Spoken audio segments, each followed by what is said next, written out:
All right, what's up, guys? VV back with another video. And in today's video, we've got some OP11 green Jinbe action lined up for you today. We've already gone over the other 5 leaders from OP11, all the new leaders. Now, this is the final one to go over, so let's do this, guys. Let's get straight into it. OP11 has got some incredible new leaders and cards entering into the game. Cannot wait to get my hands on the physical copies of this when it comes out in the West. But let me say this when it comes to Jinbe. Let's focus in on the leader at hand now. I've got a pretty spicy list to show you guys today. I'm not saying it's the best list, but there might be something there. We'll talk more about it as we get into the video.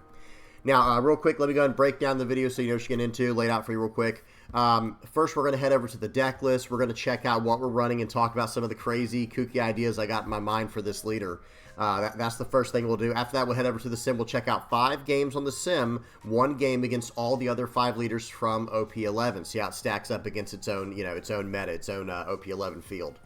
And then after that, we will check out the deck list one more time, wrap things up from there. I'll tell you guys what I think about it going forward and all that good stuff. Okay?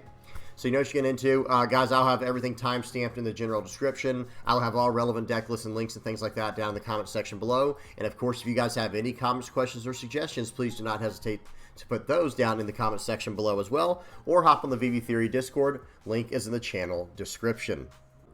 Today's video is sponsored by Nin Garden. Their latest spring collection just dropped with 3 incredible new designs. And to celebrate, they are running a spring sale where you can buy 1 playmat and get any classic playmat at 40% off with the code SPRINGSALE. This is the newest addition to the spring collection, the Whole Cake Island playmat, which looks absolutely stunning. Now, when you go to checkout, be sure to use the promo code TheVVTheory with no spaces for 5% off your order, and NIN10, again, no spaces, for an additional 10% off. And these codes do add up, by the way. They are cumulative. I will have the links to the website and promo codes in the comments section and general description for you guys, so be sure to check out Nin Garden. All right, guys, let's go ahead and break down the deck list for today's video. We got to start off with the leader, of course. We got a 5,000 power, 5 life, mono green leader, just one color, right? A lot of the leaders in OP11 were multicolor. And then we have green Jinbe, and I think it was purple Katakuri were the only monocolor leaders in the set, right? And so this is a 5,000 power, 5 life green leader, Fishman and Straw Hat Crew typing. And then it has end of your turn. If you have 6 or less cards in your hand, set up to 1 of your Fishman or Merfolk type character cards and up to 1 Dawn as active. The effect is actually very strong. I wish there wasn't that extra condition at the beginning there where you have to have 6 or less cards in hand. Because let me ask you guys this. Tell me in the comment section below. Do you think this leader would just be absolutely broken if you could use this end of your turn effect without any kind of condition? Just end of your turn, stand up 1 of your Fishman or Merfolk characters and up to 1 Dawn? Because personally, I don't think it'd be that busted. I really don't. But who knows? Y'all tell me what y'all think in the comment section below. So there's the leader. We can stand up Fishman and Merfolk characters. Excuse me. So we got to keep that in mind when we're building. However, it is also a Straw Hat Crew leader. So I'm going to jump over to this character right away because I think we need to talk about this. This is a very solid Straw Hat character that's coming out in EB02, so right before OP11 for us, right over here in the West, and I think it was like that in the East as well. It's a 4-cost 5k, 1k counter, East Blue and Straw Hat Crew. The main thing is Straw Hat Crew, because listen to this. On play, okay, first of all, it has an effect above the on play. It says, if your opponent has 2 or more characters on the field, this character can attack characters the turn it is played. So that's very nice for us, right? That is actually very, very nice for us. But then it has an on play here. If your leader has the Straw Hat Crew the type Straw Hat Crew, rest up to 1 of your opponent's characters with a cost of 4 or less. Okay, early on, this is a very strong card for us to take the board. And since our leader is Straw Hat Crew, let's just say we're going second and they have a turn 1 play out a Searcher, turn 2 play out a 3-cost whatever, a 2 or 3-cost blocker maybe. Okay, no problem. We can play out on our 4 Dawn turn, on our excuse me, on turn 2 for us, on our 4 Dawn turn going second. We can play down Zoro, and since our leader is Straw Hat Crew, we can rest down 1 of their characters and attack straight into 1 of those characters with this character's effect. Right, so that is actually very relevant, and you're going to notice a theme here, guys. Don't worry, we're going to talk about Arlong and all these other cards in a second as well. But you're going to notice a theme here. I'm going for tap-down control with today's video. The whole theme of today's video with this leader and with this deck, we're going to be going over this deck list. I'm trying to get a bunch of cards down that can rest characters or even prevent them from resting, like blocking and attacking, to get more control of the board. For example, Arlong, this is another EB02 card. Excuse me, it's a 3-cost, 4,000 power, 1k counter character with the on-play effect of if your leader has the Fishman or East Blue type, we're a Fishman leader, right? Okay, if they have the Fishman or East Blue type, give up to 1 rested Dawn to your leader. Then, up to one of your opponent's characters with a cost of 5 or less cannot be rested until the end of your opponent's next turn. So understand what that means. If they have the if the cost of one of their effects is to rest the character to do something, they can't do that. If they want to attack, you have to rest to do that, so they can't do that. And if they want to block, they can't do that either. All of those things I just said require you to rest in order to do them. And this this character says, nope, sorry, you're not going to do that. So this character is actually very solid for what I'm trying to do with this deck list. I'm trying to disrupt the board by either A, tapping down my opponent's characters, B, making it where they can't tap down to attack or block, or C, making it where they don't untap. Okay, do you guys see what's going on here? Either tap them down, make it where they can't do what they want to do, or make it where they can't stand up and do what they want to do on the next turn. That's the whole premise of today's video with what we have here. That also explains why we have the 5-cost ace in here. This is just a 5-cost, 5k, 2k counter. 5-cost, 5,000 power, 2k counter. On play, if you have 2 or more rested characters in play, rest up to one of your opponent's cost 5 or lower characters. This is a 5-cost character, so we can, a 5-cost green character, so we can use this with Rosinante. Make sure you pause and read this card, guys. This has been out since OP04. Make sure you know what this character does. It's why we're running so many 5-cost cards in the deck. We're running Carrot to lock down cards. We're running this 5-cost Ace as a 2k counter and a way to tap down cards. We're running this 5-cost Smoker as a 5-cost 7k with Banish. We'll talk about the Activate main in a second. This actually is kind of... how do I say this? This actually works kind of against what we're trying to do with the Jinbe almost. We'll talk about that more at the end of the video, though, or excuse me, a little bit later on. But we have Smoker here with Banish, it's a 5-cost 7k. And then we also have Jory Bonnie and Fisher Tiger. We have a lot of very strong 5-cost targets in the deck that we can do a lot with Rosinante. We can cheat them out. Okay, next up we have Vanderdecken. Vanderdecken is a 2-cost, 2,000 power, 1k counter character. There's nothing too fancy. There's nothing too special about this card. We just have to have a Fishman card in our hand. Or excuse me, we can trash a Fishman or Noah's Ark to KO any rested character. Guys, this card is very, very powerful. And we're going to talk a lot more about this towards the end of the video. This card's very strong. We're also running 3 Hody Jones. We're running the 4 Bonnies, like I said, the Fisher Tigers, Carrot, Portgosti Ace, and Smoker for the 5-cost cards. That's 25-cost targets. I don't think we need that many for Rosinante, but again, we'll talk about that more towards the end of the video. We're running the new Tashigi. This card's just an incredible utility 2k counter. We're running Lord of the Coast. Lord of the Coast is a 4-cost, 5,000 power, 1k counter. It's like Bonnie Light, where it can keep any character rested until the let me see. Up to one of your opponent's rested characters will not become active in your opponent's next refresh phase. So it can lock down any character in the game that's already tapped. Same idea as Bonnie. It's just Bonnie can also hit a Dawn, right? Bonnie can hit a Dawn or a character. The Lord of the Coast can only hit a character. So these are going to be very good for us locking down our opponent's board and going about things that way. We're running the new Jinbe in here. This card is incredible. It's on play if your leader has Fishman or Merfolk type. Rest up to one of your opponent's characters with a cost of 5 or less. And then activate main once per turn. Up to one of your Fishman or Merfolk type characters can attack characters the same turn they are played. So this card is just very, very solid, guys. We don't have a ton of targets for this in the deck, but especially relevant targets because we already have Fisher Tiger, right? He can already kind of do that. This character can attack your opponent's characters the turn it's played, and then on play if your leader's Fishman or Merfolk type, rest up to one of your opponent's 6-cost or lower characters.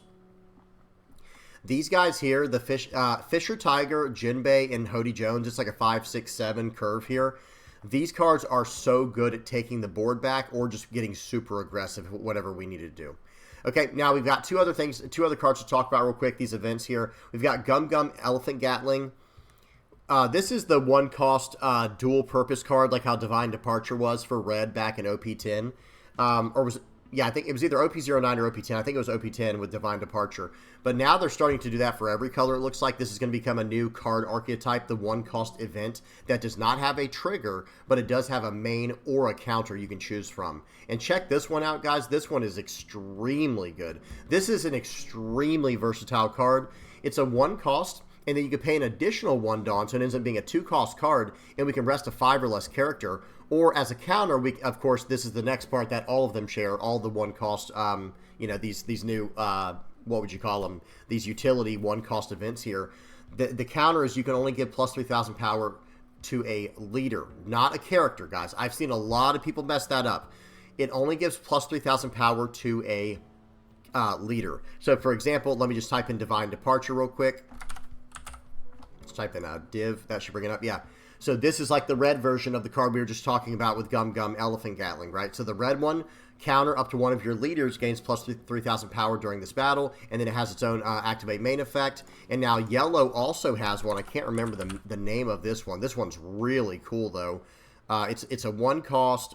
Here it is. It's called Gum. Oh, it's called Gum Gum Red Hawk, of course. It's a one cost that has the counter plus 3,000 power during this battle to a leader. But then the activate main has its own effect. So you see, this is a new type of card that they've introduced to the game, and I'm a big fan of it. It gives these events a little more utility, because sometimes events can feel very dead in your hand if you're not in the exact situation you need it. Well, okay, I can activate this on my turn or my opponent's turn, so it has value on either side of the field, right? So that's a really nice thing they're putting in the game. Now, last but not least, we got Vagabond Drill. This card is excellent. This is a one-cost 3K counter for Fishman or Merfolk leaders. Well, excuse me. Let me say that properly. If your leader has the Fishman or Merfolk type, up to one of your leader or character cards gains plus 3,000 power during this battle. So remember, Elephant Gatling can only give the counter can only give plus 3,000 power during this battle to a leader, whereas Vagabond Drill can give it to a leader or a character, and then rest up to one of your opponent's characters with a cost of 3 or less. This one does have a trigger to rest down a 4-cost or lower character. This card is actually excellent, and there's an argument to go up, maybe more of these, and there's one more. We'll talk more about this towards the end of the video. But there's also this other card. Here it is. Billionfold World Trichiliocosm. Not sure if I said that right. But this is another decent card to consider for us in green. Another one-cost event. And look at what it does. It's a one-cost counter. Says it's a plus 2k counter. But then if you have 8 or more rested cards. So 8 or more rested cards. That could be your leader cards, your Dawn cards, your character cards. But remember, guys. Dawn that has been given to a leader or character, that does not count as rested. Those cards are considered given. They're not active. They're not rested. There's something else entirely. They're given. So make sure you consider that when you do your calculations. But this card here, this is a potential one cost 4K. So this is a card for us to definitely consider. And there's a few others, right? Like some old school ones here. All the way back from OP01, we got Paradise Waterfall. Your leader or up to one of your characters gains plus 2,000 power during this battle, and then you can set up to one of your characters as active. But that's probably not as good for what we're doing with Jinbe. And I think there's one other one here. Yeah, Paradise, Paradise Tatsuka. Well, no, excuse me, this one's an activate main. Never mind. Okay, so that's pretty much it. I think is these three here. Or was it Scalpel? No, this is something else. This wasn't what I was looking for. So yeah, it's mainly just these three then that I was talking about. The Gum Gum Elephant Gatling, the Vagabond Drill, and the Billionfold World. Those three are very solid one-cost events, and they synergize very well with your leader effect. So, with that in mind, you know, that's... I think we're only going to need these two, and you can, because notice I'm only running 5 of them at the moment, 2 of this Gum Gum Elephant Gatling and 3 of the Vagabond Drill. If you want to run more of these, you definitely can, like maybe go down these smokers. We're going to talk about this more in a minute, but you can go up more of these Vagabond Drills or the Elephant Gatling. They're both extremely good. Now, real quick, let's talk about Smoker before we go into today's games. I noticed there's a little bit of like an anti-synergy with this card and our leader. Unless I do have to check up on the rulings on this. So understand that Jinbe says at the end of your turn, if you have 6 or less cards in your hand, set up to one of your Fishman or Merfolk type character cards and up to 1 Dawn is active. Well, Smoker says this. set up to one of your Dawn cards as active, then you cannot set Dawn cards as active through, or never mind. What am I talking about, guys? So I just fixed it in my head here. This is a leader effect, not a character effect. I was going to say, wait a minute, there might not be proper synergy here. I kind of thought of that on the right on the spot, but no, there is, because remember, this says Smoker's effect was meant for Smoker the leader, right? Let me bring up Smoker real quick so people know what's going on here. So with Smoker, notice how it says activate main, set up to one of your Dawn cards as active, then you cannot set your Dawn cards as active through character effects for the rest of the turn. So in other words, your Jinbe is completely fine because he's not a character, right? We can still use his leader effect to stand a Dawn as active. And you can still, of course, you can use it with this Smoker as well, right? But you would not be able to do it with something like a Cavendish. You see what I'm saying? If you already used your Smoker's effect and then you went to play out, like, I mean, we can't in this deck anyway, but I'm just giving an example. Cavendish and Smoker kind of have like a negative synergy unless you can time things perfectly where you can use your Cavendish first and then the Smoker's effect. But either way, that's something we have to look out for with this card. This card is extremely powerful, the one on the screen right now, the 5-cost 7K Smoker, but we have to be very cautious of how we use, you know, with our sequencing on how we use this activate main. Okay, now let's do this, guys. Let's get into the games for today's video. Okay, let me move my head back over to here. First up, we got Blurple Luffy. Okay, I should have waited to go full screen before adjusting the camera. There we go. Volume is off. Speed is on 2x, and here we go, guys. First game up is against Blurple Luffy. That's right. Even this deck can even beat Blurple Luffy. And check out our hand, by the way. We've got a pretty aggressive hand, all things considered, and we're going to swing 8 at face here. We're just going to go in, swing for 8, and I'm reading the notice. I got that Gum Elephant Gatling on the board, or on the we were just looking at that. That card is so strong. Notice this, guys. Is this the new strategy against Blurple Luffy? We're just going to go all the way in. Let me finish this thought real quick. That Gum Elephant Gatling card, let me go back to it real quick. This card is actually so good because understand what Blurple Luffy is going to try to do later in the game. Now, if he gets enough 8-cost Katakuris, he's going to use those. However, if he starts trying to put down some little miniature blockers, like, I don't know, like the 5-cost Nami, okay, sorry, but I'm going to pay 2, and that card just got negated. You paid 5 for a Nami, I paid 2, and it's no longer an issue for me. So this card has so much utility, and make sure you're really determining in your mind how we need to use this card into each individual matchup. Each individual matchup changes, right? So here we go. Okay, so we're going to remember, guys, we swung for 8 on the second turn here. We went first. The number, I think one of the best ways, okay, I got to say one more thing. One of the best ways to deal with Blurple Luffy right now, take first away from them. That's number one. Some people do like to go second with Blurple Luffy. That's fine. But I think taking first away is the most relevant thing because they have a lot of 3-cost events. Like, well, Gear 2 is technically a 1-cost event, but you can pay 2 more with it to go up to 3 and ramp a Dawn. Or a lot of them are running 3-cost Zoro. Others are running the 3-cost event It's to Die For. So let's take first away from Luffy as much as humanly possible. That's number one. Then number 2, I wonder if the right play here is just to attack very aggressively like I'm doing. We'll have to do some more testing on that in the future. So they swung in for 9. We took that. Now we're swinging in for 10. 10, guys, they're going to Gum Giant early. That's how much we scared them. I do not think that was the right play. I'd have rather taken the life anytime over that. But they go ahead and take it. They're down to 4 Dawn now. That slowed them down big time. Remember, guys, it costs Dawn -2 to Gum Giant. We swung in for 10 there and said, your turn. They're going to swing for 7. We have an easy 2K, 1K to get out of it, but I'd rather take the cards. Like I said, I'd rather amass a huge hand size. I think I was talking about this earlier in the video. I like to get a huge hand size and go from there. So we're going to swing in for 6 here. It looks like we might just establish the 6-cost, the Jinbe, and say go. Like, okay, I'm going to put a big body on the board, and then I'm just going to keep smashing in for however much I can. Make sure you attack every turn into Blurple Luffy if you can. All right, now we're going to swing in for 8. Let's see what he wants to give me. Okay, takes it. Let's see what we want to do here. I think it's time to play Hody Jones, guys. Yeah, slam down Hody. Okay, rest that down, and we're swinging in for 6 and then 8. We're swinging in for 6. And then let's see what he does. He counters out, and we're swinging in for 8. I think there was also an idea to go for the Sanji there. But, guys, they're on 8 Dawn. So, like, excuse me, they were on 6 Dawn because, remember, they used the Gum Giant super aggressively. now they're just now getting to 8 Dawn after their Dawn phase. So they couldn't use their leader effect. They only have 8 Dawn for the turn. I'm going to 2k counter out of that. And let's see what he does now. Gravity Blade Raging Tiger to get rid of my Jinbe. Better than nothing, I guess, but also not really not the craziest play out there. Okay, a 6-cost character, we can get around that with our Fisher Tiger. Let's see what we choose to do here. Looks like we're going to Rosinante to play out the Fisher Tiger. Tapping that down, we'll swing 6 into 6 here. He gives me a 2k counter. He only has 1 Dawn active. We'll swing in for 8. Let's see what he does.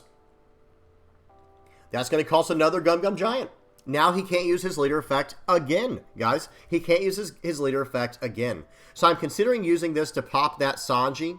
But I don't think we should. Yeah, we should swing in for 6 here and sit on 1 Dawn for our Gum Gum Elephant Gatling. I think that's the right play here. Because we have another Fisher Tiger in hand to get around that Sanji and just go everything at face. And remember, guys, they were on 6 Dawn at the beginning of their turn. They go up to 8 Dawn on their during their Dawn phase. So yet another turn they did not get to use their leader effect. Hyper aggression, staying aggressive is the way to go against Blurple Luffy, guys. Going as wide as you can with a bunch of 6k attacks and going super aggressive is pretty much your best bet against this leader. If we can top deck another Hody Jones or something along those lines, we have a Fisher Tiger in hand. We're in really good shape here. So they're going to go 10 into 6. They have 4 Dawn left. So honestly, I can't remember, guys. I can't save that with a Gum Gum Gatling. They're going to play out a Sanji, and here we go. We can't rest any of those down with our Gum Gum Gatling. But let's see what they want to do here. We're going to swing for 8 first. They have 1 Dawn left. All right, Fisher Tiger, and now we're going in for 12, and then we're going to go in for 6. Okay, they use a another Gum Gum Giant, and they get out of it. We'll go 6 into 6. Does he want to save that? No, he does not. Now we go 6 more in the face, and he actually had none left. GG to my opponent there. We stayed very aggressive. The Fisher Tiger and the Hody Jones are so good into Blurple Luffy. Just getting down a big body on the cheap like that. And Rosinante as well, by the way, guys. Rosinante's no joke. Now, it doesn't really protect from like the from Lin Lin, bouncing cards to our life and stuff like that. But still, just being able to get these 8k bodies down, that's huge for us. That's awesome.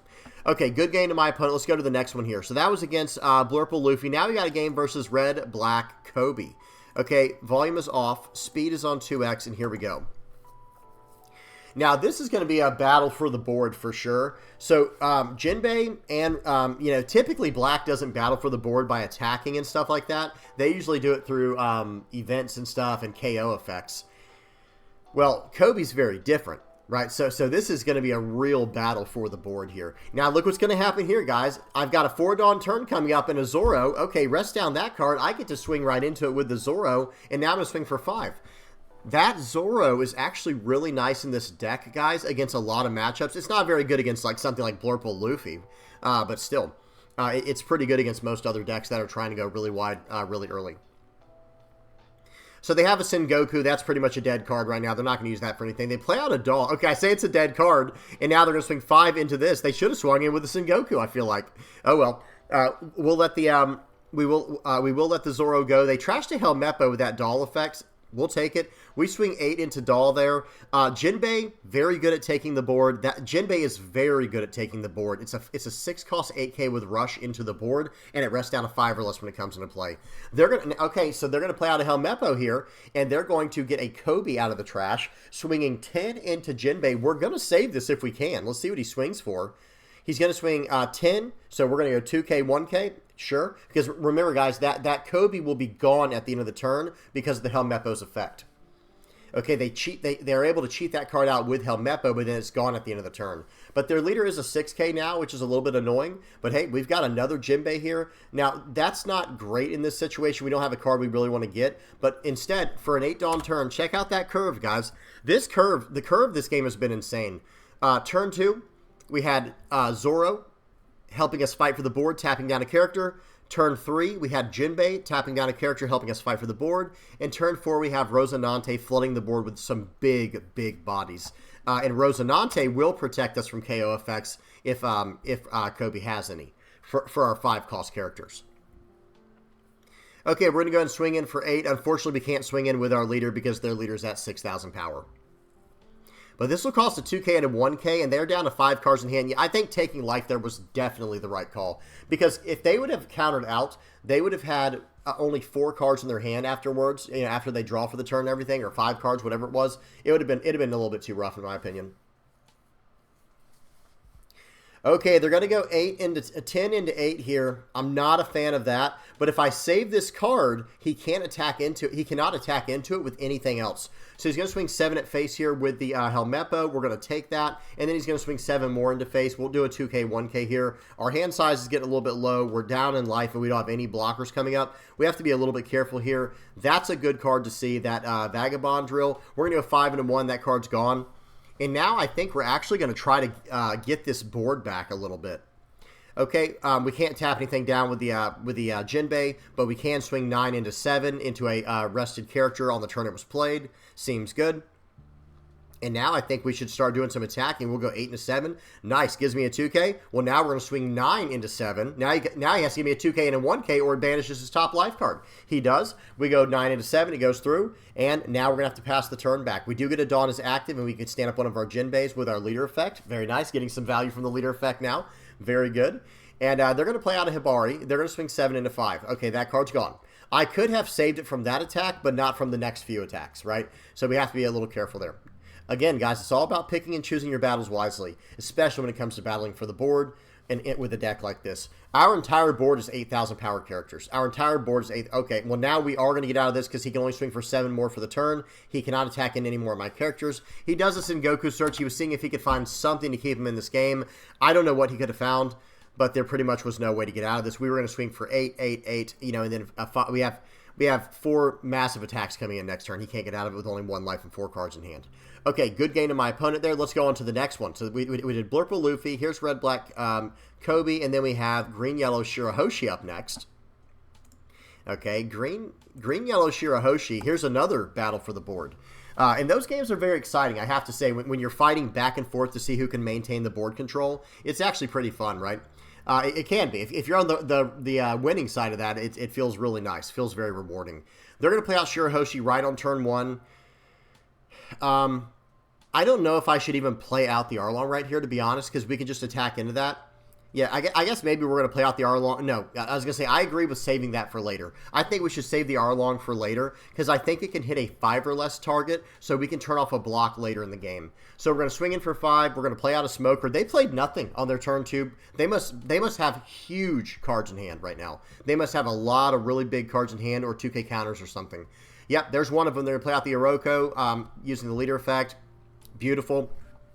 So, guys, for those who are not aware of how Green-Yellow Shirahoshi works, she can pay 1 and reveal the top card of her life, and then she can play out a character from her hand with however much Dawn is on the board. They can play out I think it's a Sea King or a Megalo card from their hand. Depending on how much Dawn they have. So now that they have 6 Dawn, they can play out a 6-cost Sea King character like they did with Iroko. That was only for 1 Dawn and flipping the top card of their life cards face up. Now, with the remaining 5 Dawn, they just play out the Chon Mage like normal, and then they use the Activate main to turn it back face down. Really, really nice synergy in that deck. I talked about that in yesterday's video. That combo there is very good. That combo is very good. But that's okay. We still have some things we could do here. We're going to use our Chon Mage, or excuse me, we're going to use Arlong to shut down the Chon Mage like we were saying. Now we can swing in for 7 with Banish. Let's see what we choose to do here. We're going to swing in for 6 with our with this guy. Then with the leader, swing in for 7 with Smoker. This should get a 2K, 1K every single time. Yeah, and we knew their top life card was a 2K. So we swing in for 6, they took it. We swing in for 7, they counter out. That's fine. And we're going to play out another Smoker there. Playing out another Smoker. Did I not use the leader effect? I think I messed something up at the end there. So they're going to swing 9 into 7. We're just going to let that go. We're not going to, again, pick and choose your battles wisely, guys. I'm not trying to counter out of that. It would have taken too much, in my opinion. We'd have been down to 3 cards in hand. We still have 2 other cards on the board, so I think we're fine. Okay, and here we go. Let's see what we can do here. We're going to swing for 5 first. Okay, perfect. He ends up blocking with the Chon Mage. Well, now we're going to swing for 7 with Banish. He has to give me a 1-cost 4K. And now we're going to play out a Jewelry Bonnie here, locking down the biggest character they have, and playing down a Lord of the Coast, locking down the next biggest card they have. So we're going to swing in for 5, and there we go. All right, so now it is my it's my opponent's turn. We did not, yeah, we purposefully left the R-long rested there, so they would swing 6 into that. Give them another target, that's fine, because again, we don't have a lot of great cards in hand, and we don't want to use any cards in hand. We're at 5 life. Let's just keep battling for the board. That's what we should do, in my personal opinion, in this situation.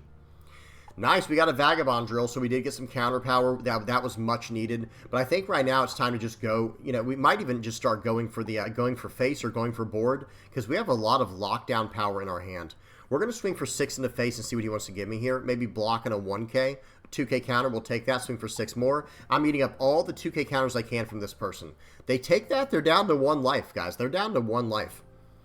I'm going to lock down the Iroko. And then we're going to swing in for 9 into face. So I've decided it's time to go all in here, guys. We're trying to go all in. We're going to pass the turn. We're going to stand up. We couldn't stand up any characters there. We had no Fishman or Merfolk characters we could stand up. So we had to just stand up a Dawn instead. They swing 7 into that. That's fine. Again, we're saving cards right now. If I could just get my hands on a Hody Jones right now or something like that, this person's going to be in a lot of trouble. They're going to swing for 10. We get a carrot. Carrot's pretty good in this matchup, not going to lie. Carrot's pretty good. So they're going to go and let's see what they do. They cheat out a Megalo blocker, standing their Chon Mage as active at the end of turn. Very nice. And now we do have to start doing some things here. I don't think we could just keep going for face like this. But at the same time, we do have a Carrot. We do have a Vanderdeck, and we've got some pretty good stuff here. So let's see what we choose to do. Let's see what we choose to do. I think Vanderdecken's the play, to be completely honest with you guys.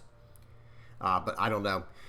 Sometimes I rewatch my games, guys, and I'm like, I don't know what I was thinking. I'm just saying. So I'm going to pause and tell you what I would do right now. Just, you know, sometimes when you're in the middle of playing these games, who knows what time of the night it is when I'm recording some of these games, or if I'm not thinking clearly or what. But in this situation right here, I think there's a very obvious play. You just play out the Carrot, locking down the 4-cost 6K, and then you go Vanderdecken, popping the... Actually, we can only use 1 Vanderdecken, so never mind. So play out the Carrot to lock down the Iroko, and then play out a Vanderdecken, trashing the other Vanderdecken to get rid of one of the other Irokos, and then we just swing out from there. But let's see what we choose to do. It looks like I have something very differently in mind here. It looks like I have something very different in mind. We're going to poke in for 6. That's never a bad play, right? We'll poke for 6. You want to give me a 2K? You want to give me a life? Or you want to give me a blocker? They give me a 2K. We'll take it. We'll lock down that Iroko. We'll lock down that Iroko. And now we will swing.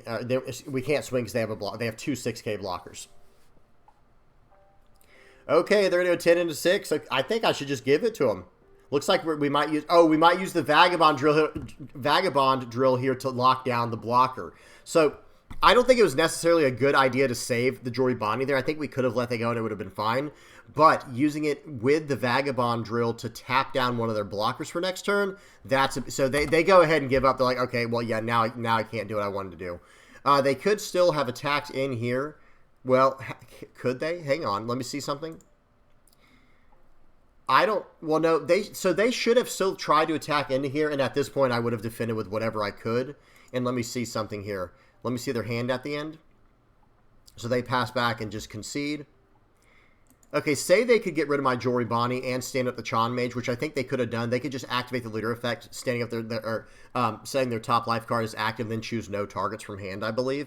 And then they can stand up the Chon Mage in a turn. So say they could get rid of our Joribani. As long as they leave 1 Dawn active, they can get out of 1 attack for sure, block the other, and then the other one goes in for face. Wait, so say they take 1 life on the first attack, and then they're able to get out of the, use the event to get out of the next attack, and then the final attack for my leader takes up the Chon Mage. Maybe that would be too much. Maybe they would not be able to survive after that. Yeah, I don't know. I will say this.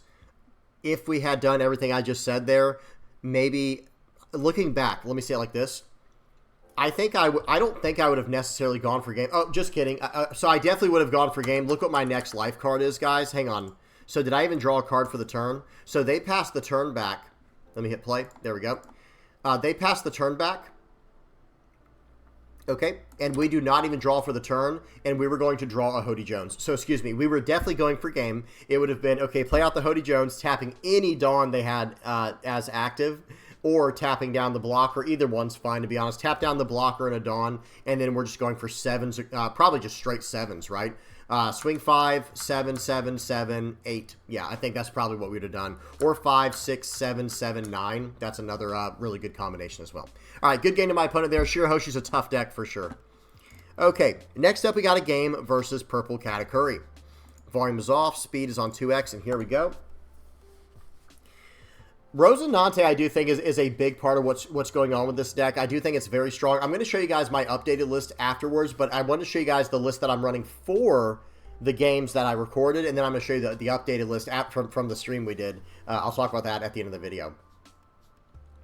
Okay, we take the first hit, and I think we might just swing in here. Yeah, we're going to go swing in for 9.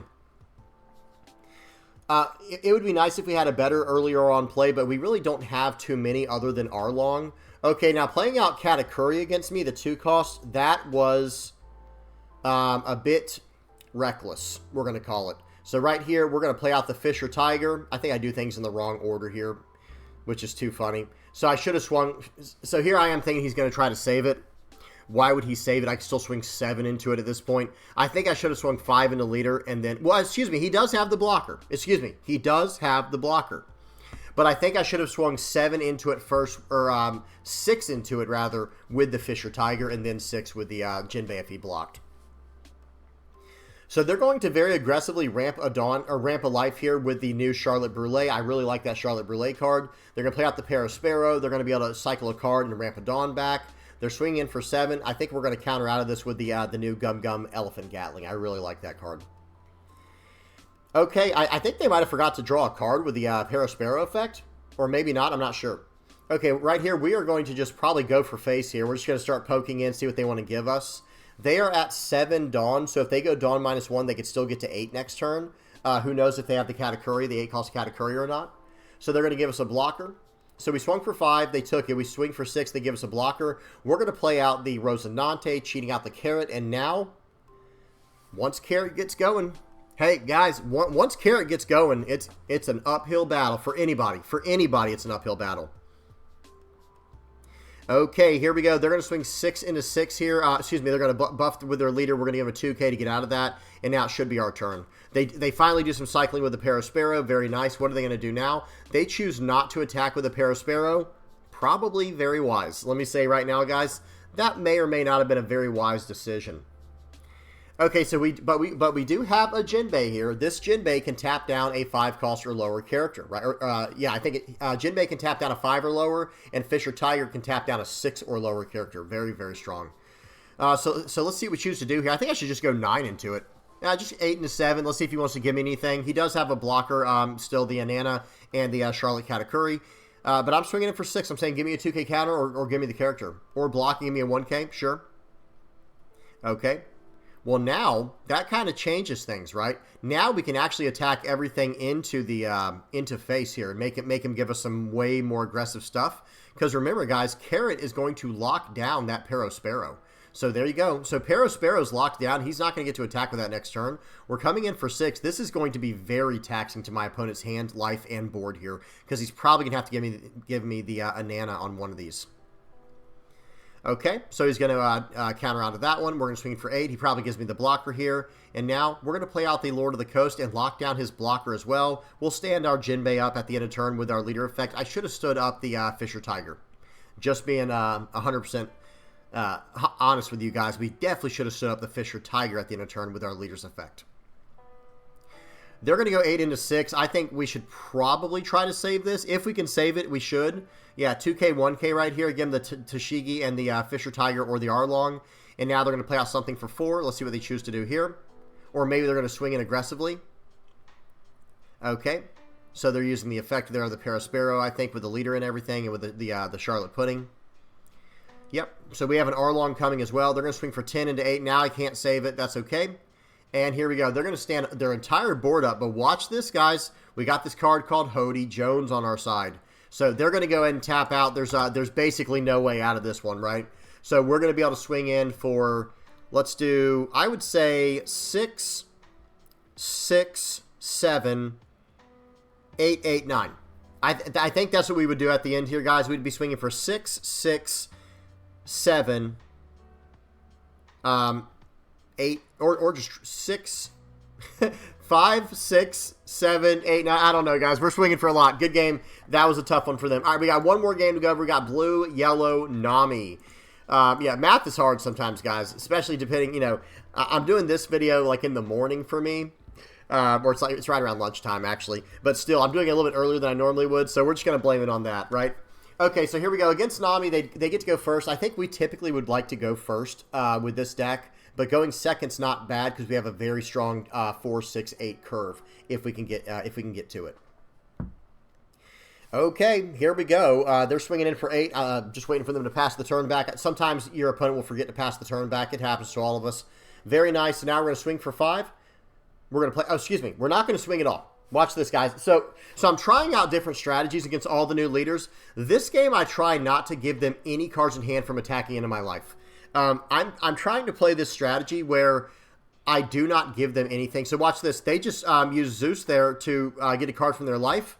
They didn't get to draw a card because they're already at 8 cards in hand, right? I think so, if I saw that correctly. And that's fine. So right here, we're going to play out this Jinbe. We'll tap down that card, let him rush into it. And I think we're just going to pass again. Yeah, just going to pass again. I'm saying, hey, you've got 9 cards in your hand now at the start of your turn. You're not going to be able to draw all these extra cards from your leader effect. Hear me out, guys. Really consider this. Blue Yellow Nami is kind of like a reverse NL. Blue Yellow Nami, when they have a Dawn attached, if they don't have Dawn attached, it is not as bad. But Blue Yellow Nami is almost like reverse NL, where it's like, okay, if you attack into them, they're just going to cycle a card out of their hand so they can attack into your life aggressively next turn and draw a card. Do you understand what I'm saying? Hopefully that made sense. Maybe that was a little clumsy. But hear me out. If you keep attacking into them and they can keep fixing their hand, like this person has 9 cards in their hand right now, right? Excuse me. They have like 9 cards in hand. If you keep attacking into them, then they're going to be able to cycle through all their cards. So that's kind of my mentality. I've been kind of messing around with that idea. It's not the exact same thing as Enel. Obviously, Enel's very different, but it has the same cycle effect of when, like, Enel's on 1 life. When Enel's on 1 life, you don't attack in unless you have at least 2 attacks that can go through. So you have to really keep that, take that into consideration against Nami. Okay, here we go. So they have 9 cards in hand. They're not able to counter out defensively because I'm not attacking them. They play out a Nico Robin. They don't draw any cards from it. They're going to swing in for 6. We can counter out of this one. Quick little 2K counter. That's easy. We'll take it. All right, now that we're later into the game, I think we can start attacking in. We'll swing for 5, see if they want to give us a card here. They'll probably trash something here to go 2K. Yep, so Jozu gives them 2K for the turn here with the leader effect. We'll swing it for 8, and now we're getting cards out of hand, and now we can go about things differently. As long as you can take more than 1 card out of their hand at a time, I think that's the way to do it. All right, here we go, guys. We play out that Rosinante play into Jory Bonnie this time. Very powerful. They only have 7 Dawn to work with this turn now, I believe. Did I do the math right? 7 or 8 Dawn. I can't quite see because it's weird how sometimes it like rests like this middle Dawn. Okay, so it said they have 8 Dawn left. So they're on their 9 Dawn turn. They only have 8 Dawn to work with here. And we do have a Vagabond drill. Okay, they're going to play out Charlotte Linlin. I don't really want to lose a life like this, so I think we're probably just going to give them the Smoker, which is a no counter, and the Arlong. They're going to swing for 6. We'll give them a 2K, and they're going to swing for 7. We'll probably give them this drill, this Vagabond drill, because I actually like the position we're in right now. I think we're in a very, very strong position.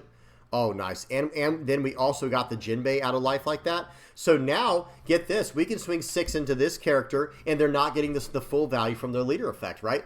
The leader effect can only happen to the leader, the plus 2,000 for the turn. So here we go. We're going to play out the Hody Jones here, tapping down their Linlin. We would have also tapped down whatever they had on the board for Dawn if they had anything. I'm swinging 9 into it 3 times. They're not saving that card. So right here, I think I should just swing for 5. This will force the counter here. They'll have to throw away one of the cards from their hand, and now we're going to be able to swing for 9 and 9. Yep. So swing 9 and swing 9. And so right here, we're basically just hoping and praying, like, hey, hope he doesn't have a Eustace Kid, and we just lose on the spot. That's where we're at. But there was really no other way we could play this, guys. There was no other chance we had. Sometimes you have to take a chance. You have to play to win. You can't always try to keep the game going on longer and longer. You do have to try to play to win at some point. And this was our best chance to do so. Blue Yellow Nami is still a very tough matchup. Okay, no matter what deck you're playing against it, no matter what style you're playing against it, it is a tough matchup right now. They have the Katakuri. Now I'm really breathing a sigh of relief there. You know, they can push any card to the top of my life. They should probably push the Rosinante, I guess, because he has the least impactful on-play effect, because I have to have the on-play, to, a card in my hand to use his on-play effect effectively. Then he can go 7 into 6. We're going to give him a 1K, 1K, and we're going for game this turn, guys. We got the one chance we needed, and here we go. Swing in for 9. Let's see what he gives me here. We're going to swing 9, swing 7, swing everything on leader. That's my plan here. It would be swing 9, swing 7, swing 13. That's my plan. So they're going to counter out of it. Seems good. Okay, going in for 9. Hopefully, if this doesn't go through, then we have to swing for 9. Okay, so we have to go for 9 here and then swing for 10. If he's got it, he's got it. If not, then we got it. Okay, excuse me. They had a "You're the one who should disappear" as their last life card. Guys, they had "You're the one who should disappear" as their last life card. So now I have a decision. Do I actually want to swing in and give them their last life? So again, if they have any kind of rush card here, like the blue 8-cost Luffy or Eustace Kid, we just lose the game. We just lose the game on the spot. It's over. So what a nightmare. Guys, the situation we're in right now is an absolute nightmare. And I'm starting to think maybe I should have attacked in and just gave him the last card, whatever it might have been. Okay, we get a Vagabond Drill. We get a Vagabond Drill from life. That was actually massive because now we can get out of a 9K attack. They're going to go ahead and concede here. Look what their last life card was again. So even if I had attacked in and that was their last life card, they could have gained the life right back. So I guess that didn't matter as much. But hear me out. All they could do here in this situation was get rid of one of my characters on the board. Maybe, depending, he'd have to swing all the way in with something here. Like, for example, they can't play out the Nami. Well, I guess they could play out the Zeus, but that would trash a lot. Yeah. It's a nightmare from this point on, guys. But good game to my opponent there. You're the one who should disappear. Almost gave this the Nami player a second chance, and then it would have given them a third chance. Or excuse me, it did give them a second chance to try to win the game. But then the You're the one who should disappear at the end would have given them a third chance if they had not left when they did. But good game to my opponent there. That was a fun one. Guys, You're the one who should disappear. That was brutal. I had calculated lethal. Just kidding, right? That's what happened.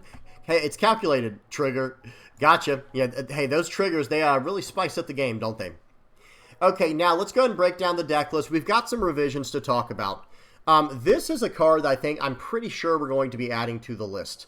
In fact, I think we're probably just going to add it like directly over the smoker. Or maybe, I think what I do, let me show you guys the updated list and we'll talk about some of the revisions.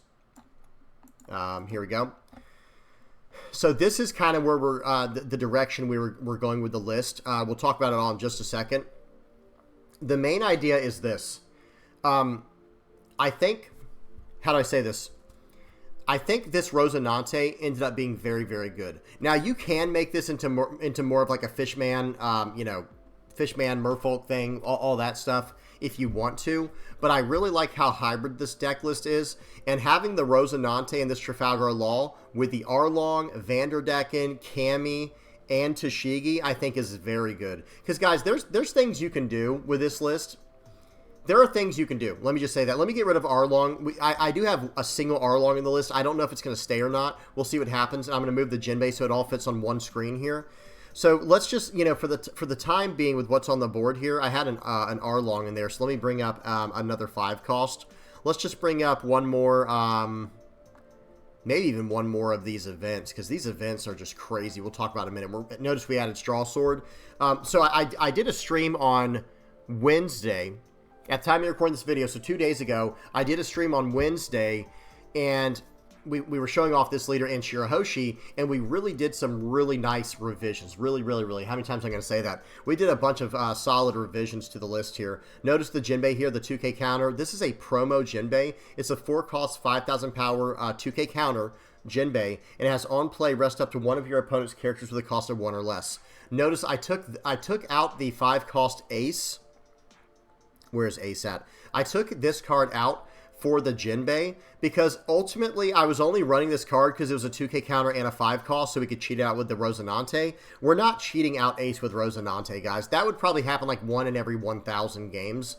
We're always going to want to play out Rosinante with a Trafalgar Law or a Fisher Tiger, a Smoker, a Jewelry Bonnie, something like that, right? Is that all of them? Hang on. Fisher Tiger, Smoker, Trafalgar Law, and Jory Bonnie.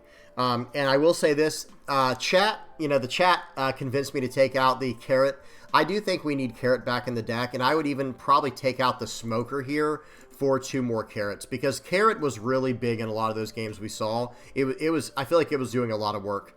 The Smoker's not bad. Having access to Banish is always good, but I don't think we banished even a single card the entire game.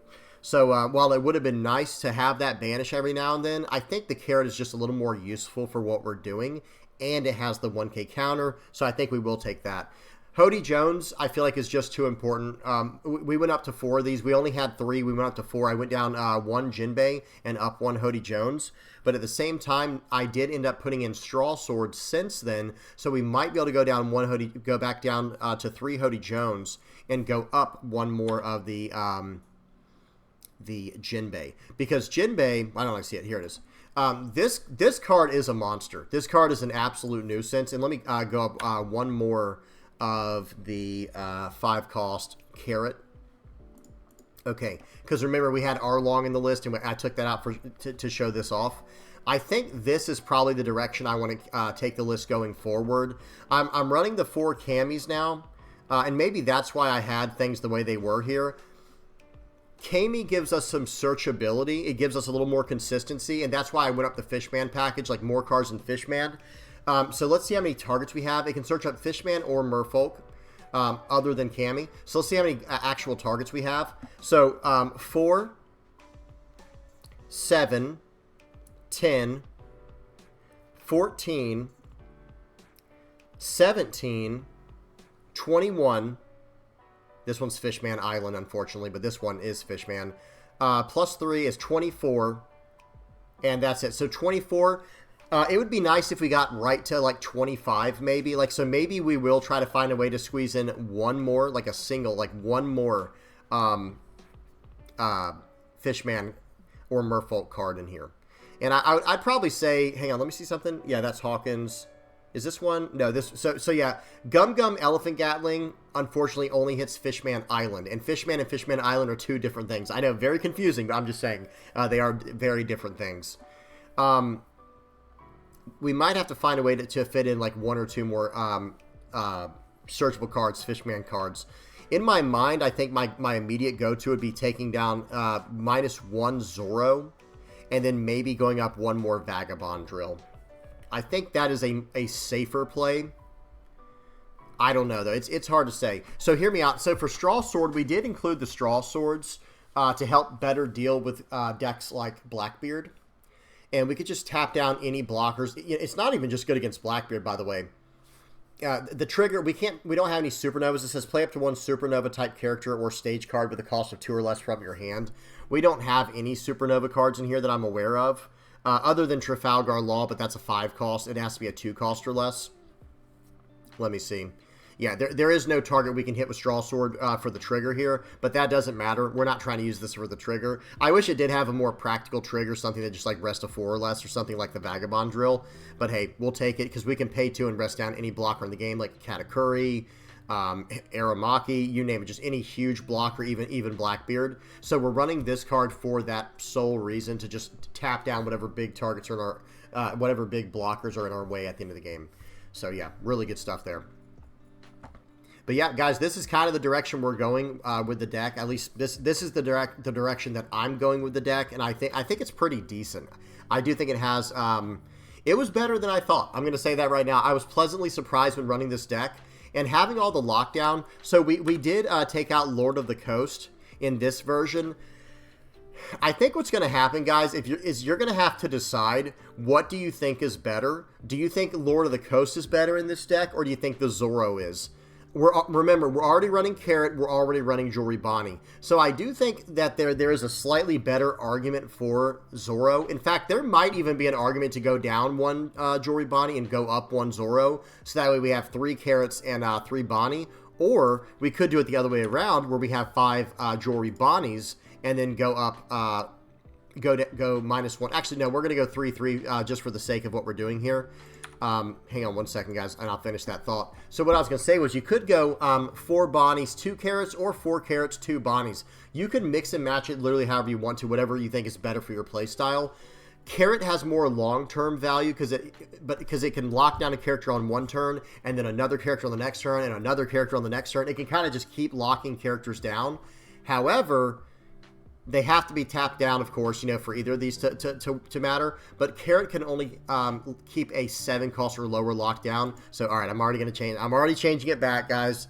I don't know. Maybe, hang on. Maybe we do this. Maybe we go -1 Zoro, minus 1 Carrot, and then go up to Lord of the Coast. Maybe that's what we do. Hang on. Let me see. Where's Lord of the Coast at? 1, 2.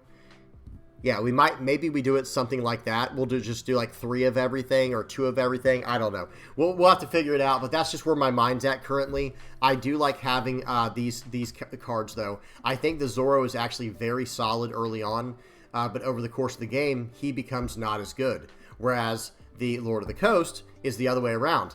At the end of the game, Lord of the Coast becomes very, very good because you're locking down their best targets. It's very similar to Jewelry Bonnie. So we're gonna have to pick and choose what to go there. That's gonna be a very, very tough decision to make. So that's about it, guys. What you see on the screen here. This is kind of this is where I'm looking to take the deck. This is the direction we're going with it. I would like to fit in at least one more Vagabond drill if possible. I'd like to get to around 25 searchable targets for Cammy. Because that helps out our Vanderdecken.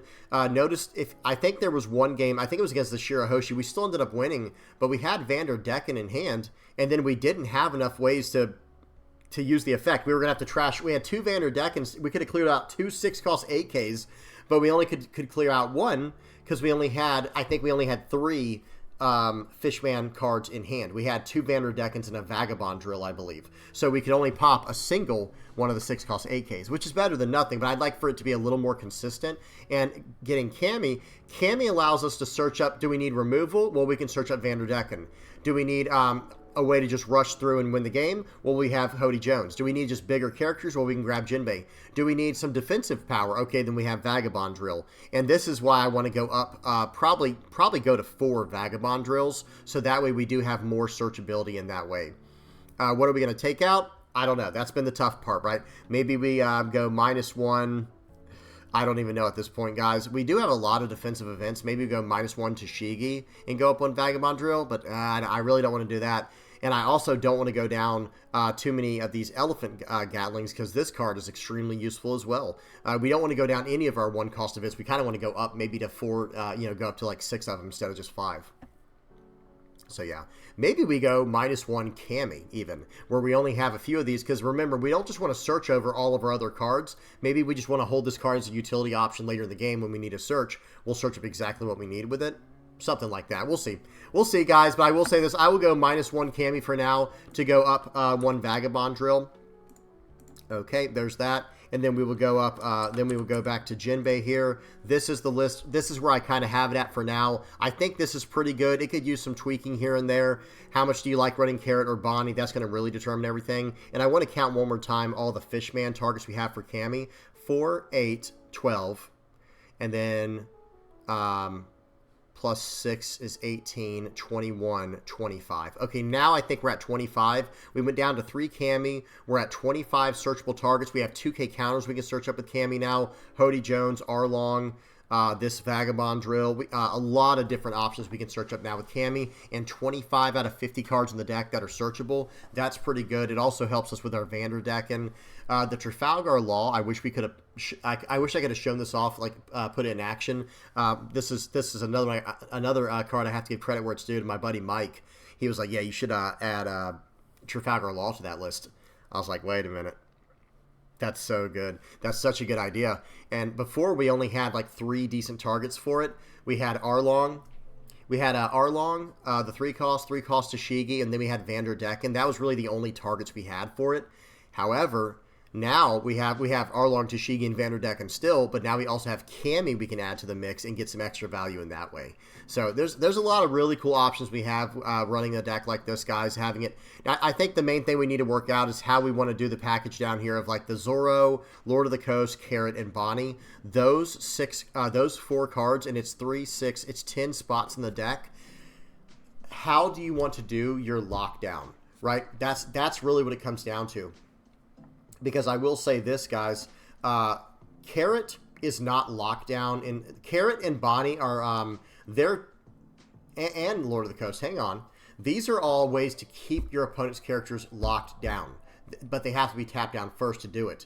Zoro, the reason I want to keep him in here is because he taps down characters, right? Zoro, Fisher Tiger, and Jinbe, they actually tap characters down. Same thing with Hody Jones, of course.